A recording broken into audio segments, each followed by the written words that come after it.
It was something very different, this cabinet swearing in. Gospel music, lots of fanfare. It was held at the University of Victoria and not Government House, in order to accommodate hundreds of invited guests. It was the kind of note Mike Harcourt wanted for the swearing in of an NDP government for only the second time in this province's history. I, Michael Harcourt, affirm that I will serve Her Majesty affirm that I will serve Her Majesty duly and faithfully. True to Mike Harcourt's promise, women play a major role in this new government. There are 7 female cabinet ministers who control 80% of government spending. Nita Hagen from New Westminster has key responsibilities as the Deputy Premier and Minister of Education, Multiculturalism and Human Rights. We will share very strongly with our male colleagues' decision-making, policy-making roles. And I think that the issue around women's equality is around participation. So I believe that the cabinet and responsibilities that have been put in place today are a very strong demonstration about women participating very fully in government. Elizabeth Cull from Oak Bay Gordon Head is the Minister of Health and Minister for Seniors. Joan Smallwood, the Minister for Social Services. Other women, Lois Boone from Prince George in an expanded government services post, Darlene Marzari from Vancouver in tourism, and Ann Edwards from the Kootenays in energy, mines and petroleum resources.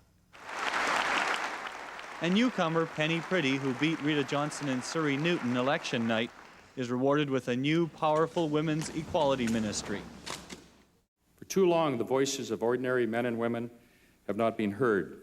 Your hopes, your dreams, your priorities, I want to assure you that will be the only agenda of our government. And the message of conciliation was echoed by Lieutenant Governor David Lamb, who urged the government to live up to its promises. The people of British Columbia will benefit greatly from and appreciate your promise to provide open and hard-working government. Andy Orr, CBC News, Victoria.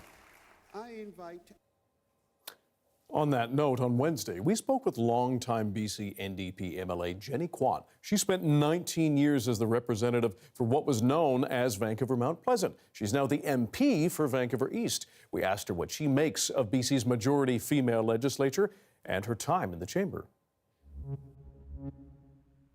Well, I think first off, this is a major victory for women. For so long as we can recall, women weren't even allowed to vote. And imagine now in the BC legislature, for the first time ever, there are more women legislators than there are men. So this is a major significant milestone. With that being said, what I hope to see, of course, is that we would normalize that representation in the legislature. For so long, I've always said that legislators need to reflect the faces of our communities across the province. And now women have actually achieved that goal and having more women than men in the legislature.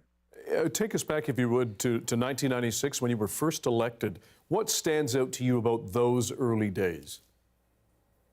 Well, I'll tell you my first experience when I first walked into the BC legislature and I was looking for the washroom, basic needs. And I walked into one. I swore when I walked in, the door said, and had the women's sign on it. I walked in and the whole wall was lined with urinals. I was so embarrassed. I was horrified. And I thought, oh my God, I hope nobody saw me walk into the men's room. I walked out and I ran away from it as fast as I can. And later on, when I went to check back, and sure enough, it was actually the women's bathroom. And so can you imagine? That's what it was like when I was first elected in 1996. So, they have now, of course, covered up those urinals. But more than that, what's really important, of course, is for women's voices and gender diverse voices to be heard in the legislature.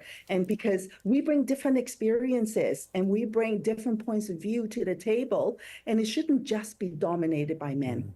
You were also one of the first Chinese Canadians to sit in the Legislative Assembly, one of the first to be appointed to cabinet. Did you have a sense at the time how significant that was? Well, I think it was important in terms of the Chinese Canadian community having someone elected for the first time in the BC legislature.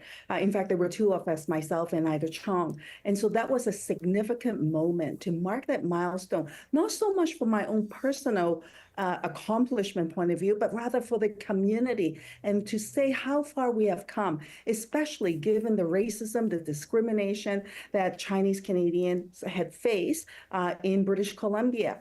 And so, you know, we're seeing the changing phases of legislators and parliamentarians. And I think that is a tribute to British Columbians, a tribute to people in our community. And the time has come to say that representation is absolutely critical, and we must work towards ensuring that the faces of British Columbia reflect people from all walks of life, and everybody's voice is equally valid and equally important.